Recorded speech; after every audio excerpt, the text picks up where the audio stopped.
ऊर्जा उत्पादन बायोगैस में सूक्ष्मजीव हमारा अगला टॉपिक है। और इससे पहले हम लोगों ने वाहित मल उपचार में पढ़ लिया था कि वाहित मल क्या होता है और उसका कैसे ट्रीटमेंट किया जाता है, उपचार किया जाता है। तो हम लोग पिछली कक्षा में क्या पढ़े थे कि वाहित मल जो होता है वो शहर और नगर का जो गंदा पानी होता है वही क्या कहलाता है, वाहित मल कहलाता है, जो नाले गटर के द्वारा नदियों में गिराने से पहले सूक्ष्मजीवों द्वारा उसका ट्रीटमेंट किया जाता है। 2 चरणों में होता है। वो सारी चीज़ें हम लोगों ने देख लिया था। आज हम पढ़ेंगे कि ऊर्जा के उत्पादन में, किसके उत्पादन में, ऊर्जा के उत्पादन में सूक्ष्मजीवों का क्या उपयोग होता है, कैसे सूक्ष्मजीवों द्वारा ऊर्जा का उत्पादन होता है, यानी कि बायोगैस का उत्पादन होता है। वो इस हम टॉपिक में पढ़ेंगे। ऊर्जा उत्पादन बायोगैस में सूक्ष्मजीव या बायोगैस के उत्पादन में सूक्ष्मजीव। तो सबसे पहले हम यही पढ़ेंगे कि बायोगैस होता क्या है, बायोगैस क्या होता है।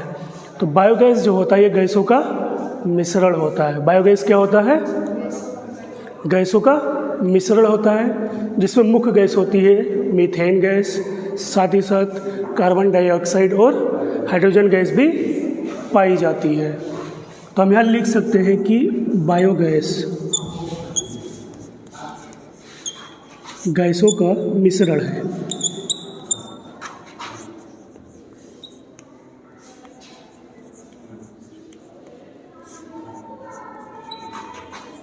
जिसमें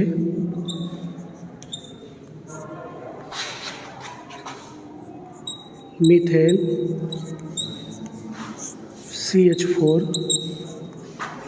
कार्बन डाइऑक्साइड व हाइड्रोजन गैस होती है। और इसमें से जो मीथेन गैस है, बायोगैस में जो गैसों का मिश्रण है जिसमें CH4, कार्बन डाइऑक्साइड व हाइड्रोजन गैस होती है, इसमें से जो मीथेन है ये मुख्य गैस होती है। तो बायोगैस क्या होता है, गैसों का मिश्रण होता है जिसमें मीथेन गैस मुख्य गैस होती है, साथ ही साथ कार्बन डाइऑक्साइड व हाइड्रोजन गैस भी होता है। अब ये जो बायोगैस है इनका निर्माण कैसे होता है, तो ये होता है सूक्ष्म जीवों के द्वारा। और जो सूक्ष्म जीव बायोगैस का उत्पादन करते हैं उस सूक्ष्म जीव को सम्मिलित रूप से क्या कहते हैं, मिथेनोजन कहते हैं।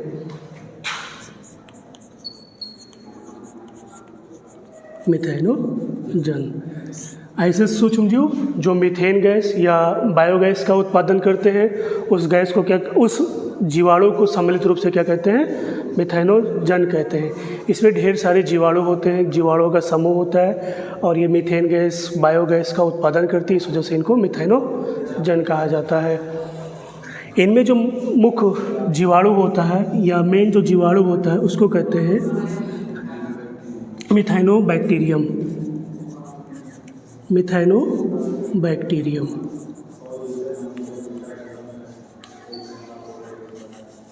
ये इसका मेन जीवाणु होता है। मिथेनोजन में जो मुख्य जीवाणु है मिथेनोजन, ये क्या करते हैं, बायोगैस का उत्पादन करते हैं जिसमें 3 गैसें होती हैं, कार्बन डाइऑक्साइड, हाइड्रोजन गैस और मीथेन गैस जो मुख्य गैस होता है। और बायोगैस क्या होता है, गैसों का मिश्रण होता है।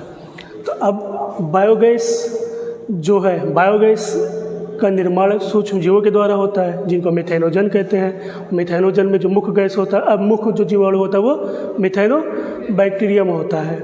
अब हम ये देखेंगे कि अभी छोड़ो उसको, एक चीज़ और देखते हैं। जो मीथेन होता है, मीथेन एग्ज़ाम में पूछ लेता है कि मीथेन गैस, कार्बन डाइऑक्साइड और हाइड्रोजन गैस या कुछ और ऐसे दे देगा और पूछ लेगा कि इसमें से बायोगैस कौन सा होता है। तो हमेशा याद रखिएगा बायोगैस कौन सा होगा, मीथेन होगा। अब मीथेन को एक और नाम से जानते हैं जिसको कहते हैं मार्स गैस। एग्ज़ाम में ये भी पूछता है, ऑप्शन दे देगा और पूछेगा कि इसमें से मार्स गैस कौन सा है, तो मार्स गैस कौन होगा, मीथेन CH4 होगा। या पूछ ले बायोगैस कौन सा होता है, तो मीथेन होता है। अब बात आती है कि ये जीवाणु जो होते हैं, मिथेनोजन है या मिथेनोबैक्टीरियम है, ये पाया कहाँ जाता है, कैसे क्या करते हैं। तो मिथेनोजन जो जीवाणु होते हैं ये सेलुलोजीय पदार्थों पर उगते हैं और अवायवीय श्वसन के द्वारा अपनी संख्या की वृद्धि करते हैं। इस तरह से ये और वृद्धि के दौरान बायोगैस का निर्माण करते हैं, चाहे वो मीथेन हो, कार्बन डाइऑक्साइड हो या हाइड्रोजन गैस हो। कुछ जीव जो ऐसे हैं जैसे रूमिनेंट जो कैटल होते हैं, जो घरेलू जानवर होते हैं जैसे गाय भैंस, इनका जो प्रथम अमाशय होता है, प्रथम अमाशय को कहते हैं रूमेन। जंतुओं के प्रथम अमाशय गाय भैंस, जो रूमिनेंट कैटल होता है गाय भैंस, इनका जो प्रथम अमाशय होता है उसको रूमेन कहते हैं। इस रूमेन में भी ये जीवाणु पाए जाते हैं। कौन से जीवाणु? मिथेनोजन। ये यहाँ पर अवायवीय रूप से वृद्धि करते हैं और अपनी संख्या को बढ़ाते। काम क्या होता है इनका यहाँ पर? तो ये जो मिथेनोजन होता है, जो जंतुओं के प्रथम अमाशय गाय भैंस के प्रथम अमाशय रूमेन में पाए जाते हैं, ये क्या करते हैं? सेलुलोजीय पदार्थों का पाचन करते हैं। तो हम ये कह सकते हैं कि जो मिथेनोजन है ये गाय भैंस के पाचन शक्ति को इम्प्रूव करते हैं और ये साथ ही साथ सहजीवी संबंध को भी दर्शाते हैं। कैसा संबंध दर्शाते हैं? सहजीवी।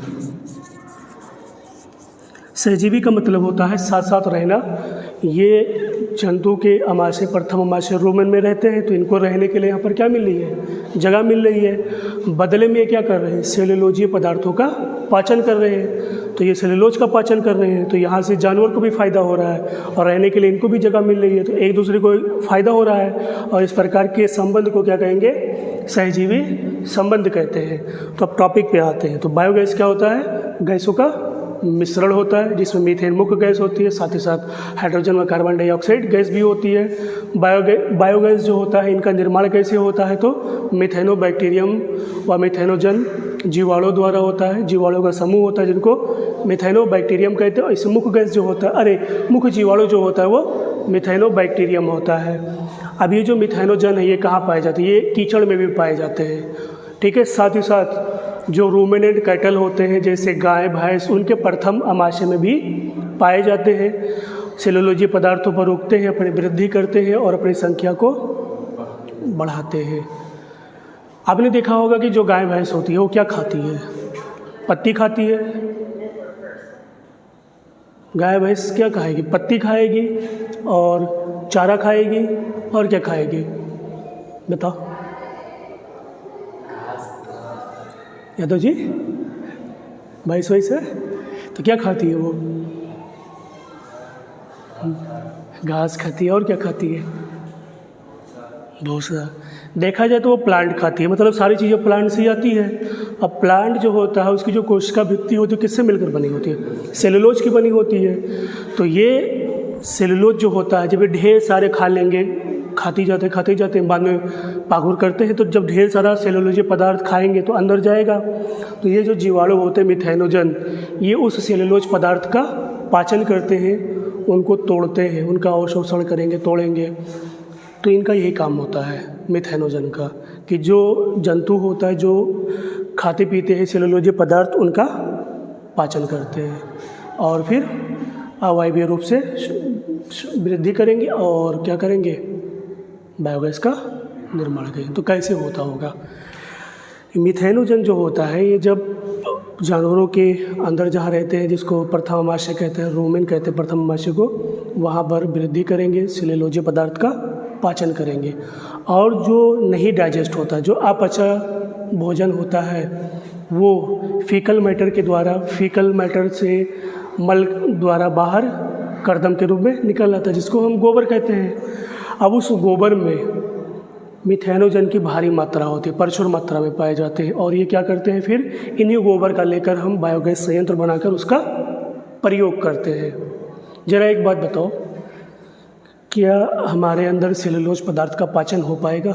सेलुलोज का पाचन होगा? नहीं होगा। क्यों नहीं होगा? क्योंकि हमारे अंदर मिथेनोजन बैक्टीरिया नहीं पाया जाता। इसलिए अगर हम हरी सब्जी खाते तो फीकल मैटर हरा ही निकलेगा, मल हमारा जो आएगा वो हरा ही निकलता है। क्यों? क्योंकि हमारे अंदर सेलुलोज का पाचन नहीं होता है। जबकि इन जंतुओं के अंदर क्या है कि रूमेन, जो प्रथम अमाशय रूमेन है, वहाँ पर अवायवीय रूप से ये वृद्धि करते रहते हैं। कौन रहता है? मिथेनोजन रहता है। और ये क्या करते हैं? उस सेलुलोजी पदार्थ का पाचन करते हैं और जो नहीं पचता है, जो अपचित होता है, वो बाहर निकलेगा। और उसी में क्या रहते हैं? मिथेनोजन रहते हैं, बड़ी मात्रा में होते हैं। अब इन्हीं गोबर को लेकर एक संयंत्र, इन्हीं गोबर को उठाकर एक संयंत्र होता है बायोगैस प्लांट, उसी में इनको डाला जाता है। तो देखते हैं कैसे क्या होता है। ऐसे ज़मीन की सतह से, नीचे टैंक होता है, ज़मीन की सतह से इसे बनाया जाता है। नीचे इस टैंक होता है, ऊपर 2 टैंक होता है। इसको कहते हैं मिक्सिंग टैंक, इसको कहते हैं आउटलेट टैंक। मिक्सिंग टैंक में क्या किया जाता है, गोबर को डाला जाता है। ठीक, गोबर को क्या किया जाएगा, डाला जाएगा। साथ ही साथ इसमें पानी भी डाला जाता है, जिससे क्या हो कि अच्छे से मिक्स हो जाए और गीला रहे। फिर इसी मिक्सिंग टैंक के द्वारा गोबर धीरे धीरे आगे बढ़ेगा। ठीक, अब ये कहाँ पहुँच चुका है, डाइजेस्टर टैंक में पहुँच चुका है गोबर। अब यहीं पर ये जीवाणु क्या करेंगे, अवायवीय रूप से वृद्धि करेंगे और बायोगैस का निर्माण करेंगे। जब ये अपनी वृद्धि करते हैं तो इनसे क्या निकलती है, गैस निकलती है। कौन कौन सी गैस, CH4 यानी कि मीथेन गैस निकलेगा, CO2 निकलेगा, H2 निकलेगा। और ये गैस होल्डर में इकट्ठा होती है। जब गैस पूरी तरह से भर जाता है गैस होल्डर में, तो इनमें प्रेशर पड़ता है और ढक्कन ऊपर की ओर उड़ने लगता है। तो इससे पता चलता है कि गैस इसमें अब भर चुकी है। यहाँ पर वाल्व लगा होता है, वाल्व को खोल दिया जाता है और सीधा सप्लाई कहाँ कर दी जाती है, घरों में ऊष्मा के रूप में सप्लाई कर दी जाती है, स्टोव में कर दी जाती है। अब उस गैस का हम कहाँ यूज़ करेंगे, ऊष्मा के रूप में करेंगे या लाइट जलाने के लिए करेंगे। इस तरह से हम बायोगैस का उत्पादन करते हैं। अब इसमें गैस भरते, इसमें जब गोबर हम भरते रहते हैं तो ये पूरी तरह से क्या होता है, भर जाता है और मीथेन गैस का निर्माण हो जाता है, बायोगैस का निर्माण हो जाता है। फिर जब ये पूरी तरह से भर जाता है तो ये अब बाहर आउटलेट के द्वारा आउटलेट टैंक में चला जाता है। अब इसका हम तो यूज़ कर चुके हैं, अब इसका हम क्या करेंगे, इसका हम प्रयोग करते हैं उर्वरक के रूप में, खाद के रूप में। इस तरह से इसका प्रयोग किया जाता है। और जो बायोगैस होता है ये ज़्यादातर गांव में दिखाई देता है, समझे। तो एक बार मैं फिर से समझा देता हूँ होता क्या है। ऊर्जा उत्पादन बायोगैस में सूक्ष्म जीव, यानी कि ऊर्जा उत्पादन में भी सूक्ष्म जीवों का उपयोग किया जाता है। और किसके उत्पादन में, बायोगैस के उत्पादन में। तो बायोगैस क्या होता है, गैसों का मिश्रण होता है, जिसमें कार्बन डाइऑक्साइड, हाइड्रोजन गैस व मीथेन गैस होती है। इसमें से मीथेन गैस जो होता है ये मुख्य गैस होता है। और मीथेन गैस को हम बायोगैस भी कहते हैं और मार्स गैस के भी नाम से जाना जाता है, क्योंकि ये ज्वलनशील होता है, ऊष्मा उत्पन्न करता है। अब बात आती है कि जो ये बायोगैस है ये बनता कैसे है, कौन बनाता है, तो ये सूक्ष्म जीव बनाते हैं। और उस सूक्ष्म जीव का नाम है मिथेनोजन। मिथेनोजन, जन मतलब जेनेसिस, जनक, यानी कि मीथेन का जनक, मीथेन का निर्माण करने वाला। तो मीथेन कौन बनाता है, मिथेनोजन बैक्टीरिया। ये पूरे समूह में होते हैं, कई बैक्टीरिया होते हैं। और इनमें से जो मुख्य बैक्टीरिया होता है, मुख्य जो जीवाणु होता है, मेन जीवाणु जो होता है, उसको कहते हैं मिथाइनोबैक्टीरियम कहते हैं। और ये क्या करते हैं, अवायवीय, अब बात आती है कि ये पाए कहाँ जाते हैं, तो ये पाए जाते हैं सेलुलोजीय पदार्थों पर। यहीं पर ये उगते हैं, यहीं पर अपनी अवायवीय रूप से शोषण करते हैं और अपनी वृद्धि करते हैं और बायोगैस का निर्माण करते हैं। कार्बन डाइऑक्साइड, हाइड्रोजन और मीथेन गैस का निर्माण करते हैं। ठीक, तो ये करते क्या है, ये पाए जाते हैं जंतुओं के प्रथम आमाशय में, कीचड़ में भी पाए जाते हैं। जो रूमेनेंट कैटल होता है, गाय भैंस जो होती है, इनका जो प्रथम आमाशय होता है जिसको कहते हैं रूमेन, ये रूमेन में पाए जाते हैं। यहाँ पर अवायवीय रूप से वृद्धि करते हैं, अपनी संख्या को बढ़ाते हैं। और ये सहजीवी संबंध को भी दर्शाते हैं, क्योंकि इनको रहने के लिए वहाँ पर जगह मिल रही है और बदले में उस जंतु का पाचन को बढ़ाते हैं, यानी कि कह सकते हो कि सेलुलोज का पाचन करते हैं। क्योंकि जो गाय भैंस होता है वो मोस्टली प्लांट ही खाते हैं, पत्ती खाएंगे, घास खाएंगे, ये सब खाती हैं। और उनमें पाया जाता है सेलुलोज, क्योंकि जो प्लांट का कोशिका भित्ति होता है किसके मिलकर बना होता है, सेलुलोज का बना होता है। तो सेलुलोज का पाचन कौन करता है, यही जीवाणु करते हैं। हमारे अंदर ये जीवाणु नहीं पाए जाते, इस वजह से हम सेलुलोज का पाचन नहीं कर पाते। अगर हम हरी सब्जी खाएंगे तो फीकल मैटर से मल के रूप में हरा ही बाहर निकलेगा। जबकि इनमें क्या है कि मिथेनोजन पाया जा रहा है, बैक्टीरिया पाया जा रहा है, तो ये क्या करेंगे, उस सेलुलोजी पदार्थ का पाचन कर देंगे और अवायवीय शोषण के द्वारा वृद्धि करते हुए क्या करेंगे, मीथेन गैस का निर्माण करेंगे, कार्बन डाइऑक्साइड और हाइड्रोजन का करेंगे। और जो खाना नहीं पचता है, मतलब कि जो भोजन नहीं पचा है, वो मल के द्वारा, फीकल मैटर के द्वारा बाहर निकलेगा, जिसको गोबर कहते हैं। उसी गोबर को उठाकर हम बायोगैस में प्रयोग करते हैं। एक टैंक इधर होता है, एक टैंक उधर होता है, बीच में इनका मेन टैंक होता है। इसमें को कहते हैं मिक्सिंग टैंक, जिसमें गोबर को मिलाया जाता है, गोबर और पानी को मिलाया जाता है, उसको मिक्सिंग टैंक कहते हैं। पाइप जुड़ा होता है डाइजेस्टर टैंक के द्वारा। इसी पाइप के द्वारा गोबर आगे बढ़ेगा और कहाँ जाएगा, डाइजेस्टर टैंक में जाएगा। इसमें लगातार गोबर डालते रहते हैं और यहाँ पर पाया जाता है मिथाइनोजन बैक्टीरिया, और ये अवायवीय रूप से शोषण करेंगे, अपनी वृद्धि करते जाएंगे और ढेर सारे सूक्ष्मजीव यहाँ पर हो जाएंगे, जो क्या करेंगे, CH4 CO2 और हाइड्रोजन गैस का निर्माण करेंगे। अब गैस होल्डर होता है, गैस होल्डर में सारी गैस भर जाएंगी, और जब गैस भर जाएगा तो उसमें प्रेशर पड़ेगा। प्रेशर पड़ता है तो सब समझ में आ जाता है कि इसमें गैस भर चुका है। और उस ऊपर एक नॉब लगा होता है जिसको वाल्व कहते हैं, वाल्व को खोला जाता है और सीधा घरों में गैस स्टोव में सप्लाई कर दी जाती है गैस की। और जो गोबर यहाँ पर बच जाता है, उस गोबर को आउटलेट पाइप के द्वारा आउटर टैंक में भेजा जाता है और यहाँ से उस गोबर को निकाल कर खाद के रूप में प्रयोग किया जाता है। ये होता है बायोगैस उत्पादन में सूक्ष्मजीव। तो यहाँ से हमें दो फायदा होता है। एक फ़ायदा ये होता है कि हमें गैस मिल रही है उष्मा के लिए, दूसरा हमें मिल रहा है खाद, देसी खाद मिल रहा है। और ये सारी चीज़ें गांव में ज़्यादा होती है। क्यों? क्योंकि गांव में भैंस ज़्यादा होती है, गाय ज़्यादा होती है, तो गोबर ज़्यादा होगा, और जब गोबर ज़्यादा होगा तो जाहिर सी बात है इसका हम प्रयोग करेंगे।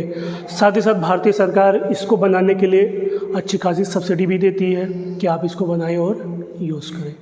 ये था आपका ऊर्जा उत्पादन में सूक्ष्मजीव। अब हम अगला टॉपिक जो कल पढ़ेंगे पीड़कनाशी और जैव नियंत्रक, ये सब क्या होते हैं इनके बारे में।